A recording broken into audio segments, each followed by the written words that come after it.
അച്ഛന്റെ നെഞ്ചകം പിളർക്കുന്ന നോവുമായി ഒഴുകുന്ന ആറിലെ കന്നിയോളങ്ങളിന്നും പന്തിരുകുലത്തിലെ പഞ്ചമി പെണ്ണിന്റെ 12 മക്കളിൽ അതിശ്രേഷ്ഠൻ തത്വശാസ്ത്രങ്ങളിലെ തുതിക്കും പെരുമ കൊണ്ട്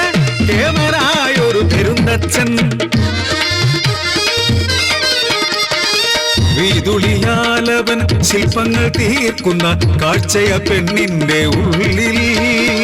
കാമന്റെ വീതുളി പാടുകൾ തീർത്തു മേലെ കാവിന്റെ നടവഴിയിൽ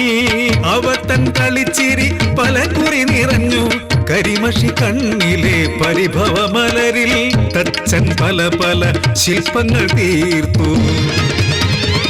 മധുവിധുനാളിന്റെ മധുരം തീരുമുണ്ട് താരാട്ടായൊരു പൊന്നുണ്ണി പിറന്നു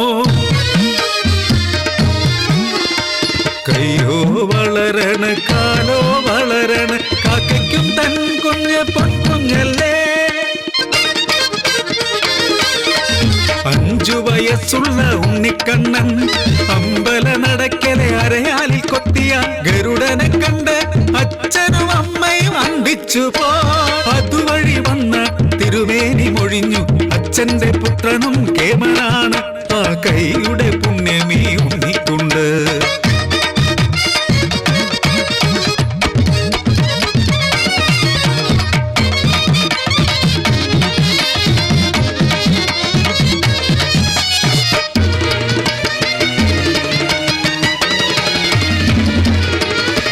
വഴിപോക്കരാരോ പറഞ്ഞ വാർത്ത കേട്ട്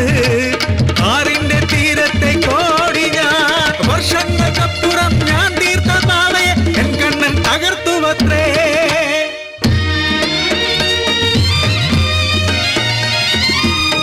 കൺമുകളെ പോലും വിശ്വസിക്കാൻ കഴിഞ്ഞതില്ല 1000 ചന്ദ്രന്മാർ ഒന്നിച്ച പോലെ മറ്റൊരു പ്രതിമയെ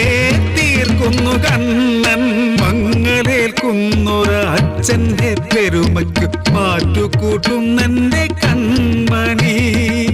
കോലോത്തു നിന്നുള്ള കുറിമാനമെത്തി തെക്കിനിത്തേവർക്ക് ശില്പങ്ങളും മേൽക്കൂരയും തീർത്തിടേണം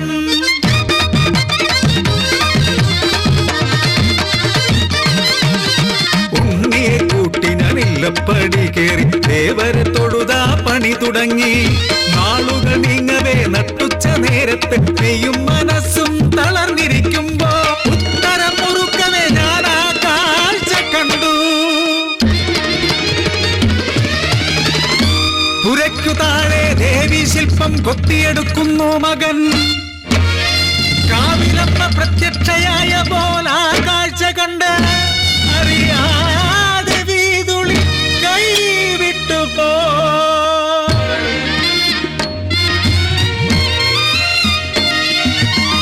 പൊന്മകന്റെ ശിരസറ്റു വീണു ബോധം മറഞ്ഞു ഞാൻ തറയിൽ വീണു കണ്ണു തുറന്ന നേരം ചുറ്റിലും കേൾക്കുന്നു പെരുമക്കായി പുത്രന്റെ തലയറുത്തു അച്ഛൻ ഞാനാ കൊടും പാപം ചെയ്തിട്ടില്ല എൻ കൈയാലുണ്ണി നിൻ തലയറുക്കാനാകുമോ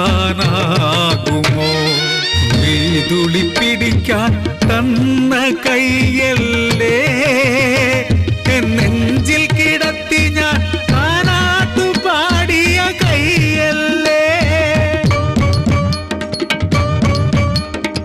ഉളിയന്നൂർ നാട്ടിലെ പണലിന്നും നാടാകെ പാടുന്നുണ്ടാകുന്ന കഥ പേരിനും പെരുമയ്ക്കും വേണ്ടി തച്ചൻ ആരോമൽ പുത്രനെ തലയറുത്തേ